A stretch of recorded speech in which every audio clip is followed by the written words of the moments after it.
Animal ఒక రా and cult movie. మనసుల్లో ఏముంటుందో అవన్నీ రఫ్గా ఫాలోస్ చేయకుండా చేస్తే ఎలా ఉంటుందో అలా ఉంది మూవీ. అందుకనే అనిమల్ అనే టైటిల్లో పర్ఫెక్ట్గా సూట్ అయింది. రణబీర్ కపూర్ మంచిగా యాక్టింగ్ ఇచ్చారు. Rashmika Mandanna acted bold. Dialogue కూడా కల్ట్గానే ఉన్నాయి. అనిల్ కపూర్కి నాన్న పాత్రలో strong performance. Songs are super. Kashmir location, పెద్ద పెద్ద బంగళా సూపర్. యాక్షన్ మూవీలో డిఫరెంట్ గన్ మిషన్ వాడడం ఆవిష్కారం అవుతున్నది. ఇందులో కూడా ఒక్కడే ఒక యుద్ధం చేయొచ్చు, అలాంటి మిషన్ గన్ ఉంది. బ్యాక్ బోన్కి 6 బుల్లెట్, హార్ట్ దగ్గర 1 బుల్లెట్, యూరినరీ బ్లాడర్ ఫెయిల్యూర్స్. ఇంత హెల్త్ ఇష్యూ ఉంచుకొని బతకడం సాధ్యం లేదు.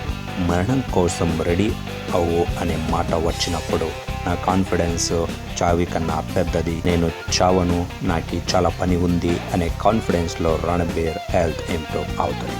బాబీ డియోల్ మాటలు లేకుండా భయం కలిగిస్తారు. అతని ఇంట్రొడక్షన్ పర్ఫార్మెన్స్ షాక్ ఇస్తుంది. మీరు ఎంటైర్ ఫ్యామిలీ కూర్చొని ఫిలిం చూడడం అంత ఈజీ కాదు. సాక్ష్ రా కంటెంట్ ఫిలింలో ఉంది. పురుష ప్రధానం మూవీని రాగా తీస్తే ఇలా ఉంటుంది. ఇలాంటి పురుష ప్రధానం ఫిలింలో రష్మిక మందన్న ఇంకొక హీరోయిన్ స్ట్రాంగ్గా పర్ఫెక్ట్గా పర్ఫార్మెన్స్ ఇచ్చారు. Thank you for watching and listening.